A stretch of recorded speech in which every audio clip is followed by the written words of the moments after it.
अगर व्यक्ति शिक्षा से पहले संस्कार, व्यापार से पहले व्यवहार और भगवान से पहले माता पिता को पहचान ले तो जिंदगी में कभी कोई कठिनाई नहीं आएगी। तुम उसके लिए शोक करते हो जो शोक करने के योग्य नहीं है, और फिर भी ज्ञान की बातें करते हो। बुद्धिमान व्यक्ति ना जीवित और ना ही मृत व्यक्ति के लिए शोक करते हैं। हर किसी के अंदर अपनी ताकत और अपनी कमजोरी होती है। मछली जंगल में नहीं दौड़ सकती और शेर पानी में राजा नहीं बन सकता। इसलिए अहमियत सभी को देनी चाहिए। अगर कोई मनुष्य हमारे साथ बुरा कर रहा है तो उसे करने दो, यह उसका कर्म है और समय उसके कर्म का फल उसे जरूर देगा। लेकिन हमें कभी भी किसी के साथ बुरा नहीं करना चाहिए, क्योंकि यही हमारा धर्म है। श्री कृष्ण ने कहा है, ये सच बात है कि भूल करके इंसान कुछ सीखता है, परंतु इसका यह मतलब नहीं कि वह जीवन भर भूल करता रहे और कहे कि हम सीख रहे हैं। जब आप दूसरों के लिए अच्छा चाहते हैं तो वही अच्छी चीजें आपके जीवन में वापस आती है। यही प्रकृति का नियम है। जिंदगी में कभी भी अपने किसी हुनर पर घमंड मत करना, क्योंकि पत्थर जब पानी में गिरता है तो अपने ही वजन से डूब जाता है।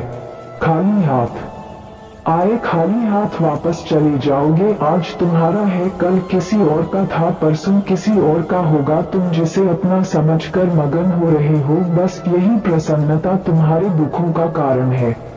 कर्म का धर्म से अधिक महत्व है, क्योंकि धर्म करके भगवान से मांगना पड़ता है, पर कर्म करने पर भगवान स्वयं फल देता है। मेरे भी कई जन्म हो चुके हैं, तुम्हारे भी कई जन्म हो चुके हैं। ना तो यह मेरा आखिरी जन्म है और ना यह तुम्हारा आखिरी जन्म है। मनुष्य अपनी 3 प्रमुख कृतियों द्वारा नरक के द्वारा पर पहुंचता है। वे तीनों कृतियां काम, क्रोध और लोभ हैं। मनुष्य का समस्त निर्माण उसके विश्वास के फलस्वरूप होता है। जैसा वह सोचता है उसी के अनुरूप वह बनता है। परिवर्तन इस संसार का नियम है।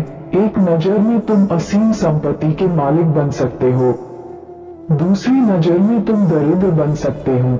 जो कुछ भी हुआ है उसमें तेरा कोई योगदान नहीं है, इसलिए तुम्हारी सारी परेशानियां व्यर्थ हैं। हर चीज की शुरुआत मुझसे होती है और खत्म भी मुझ पर आकर ही होती है। इंद्रियों से मिलने वाला सुख सच्चा नहीं होता है। इंद्रियों का सुख पहले तुमको अमृत की मिठास देगा, लेकिन बाद में तुम्हारा विनाश कर देगा।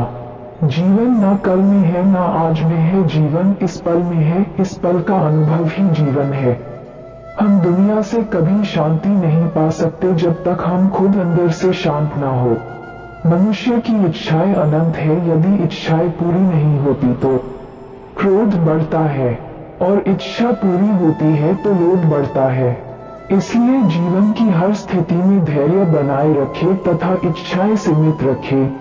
कर्मयोगी अपने मन और बुद्धि की शुद्धि के लिए ही अपने शरीर, मन, बुद्धि और इंद्रियों के साथ आसक्ति रहित होकर कर्म करते हैं।